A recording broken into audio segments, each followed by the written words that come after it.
Hello, friends. Welcome to our happiness challenge. Do you know that even if you want to stay happy, it's so difficult to stay happy if your loved one is under stress? If your loved one, your family member, your close friend, your close confidant, your partner, your colleague is under a lot of stress, it's so difficult to be happy. And therefore, today we are going to talk about how can you support someone who is under stress, who is feeling sad and unhappy and nervous himself.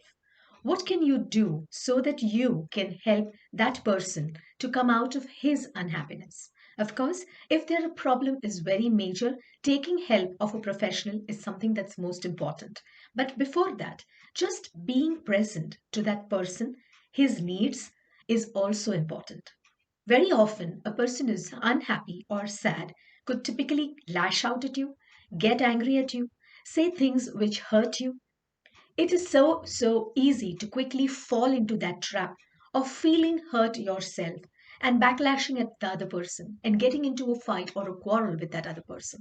And that's exactly where you need to be mindful that the person who is being bitter to you is deep inside very sad and unhappy.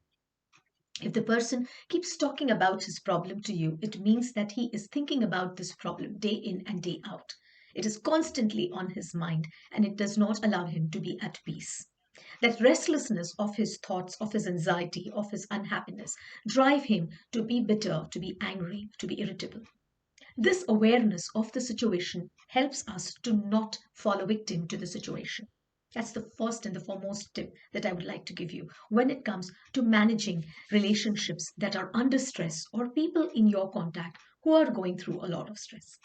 The second important thing, have you observed that when people are under stress, they often shut you out? They would not talk to you. They might just go into long silence.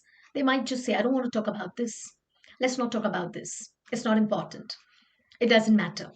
Actually, it really matters. Actually, deep within, they do want to come out and talk about it, but they are not in the space to talk.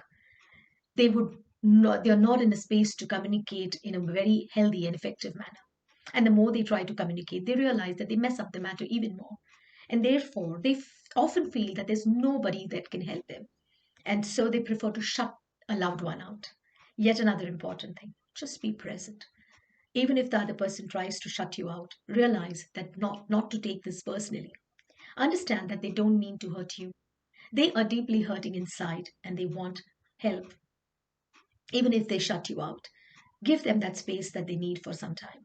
And when they are in a better mood, approach them and see if they want to talk. See if they would like to share, they would like to express.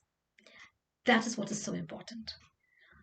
Give them tips and tools of maybe writing their feelings down, recording their feelings down, journaling their emotions, or maybe talking to a tree or a plant till they feel safe to talk to another human.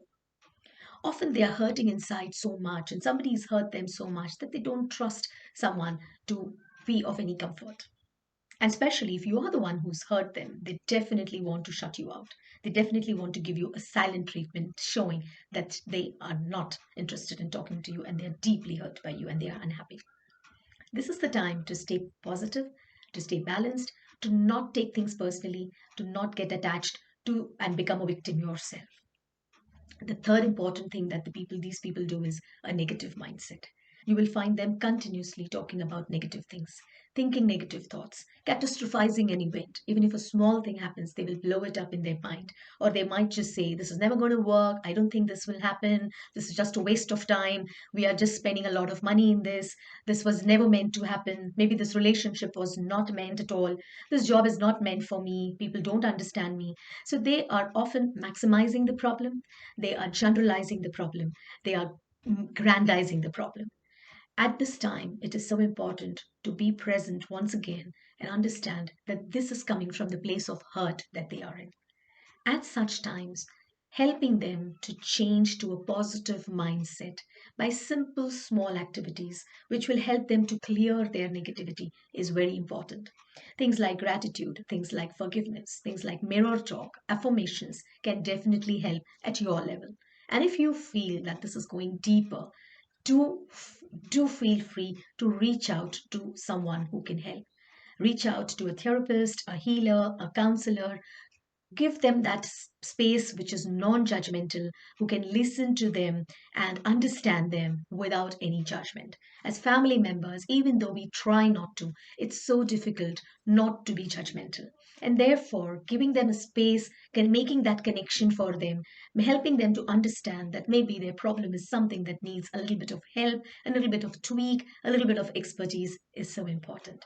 So understanding that is so important to make that shift from unhappiness to happiness. So stay fit, stay healthy, and stay happy, and keep detoxing your life, and understand that all work needs to happen from within. Everything is deep inner work. It's only when you work from within can you be free of your problems and genuinely experience happiness. Choose that for yourself and also for your loved ones. Bye bye. Take care. This is your holistic health consultant, Dr. Mitali, and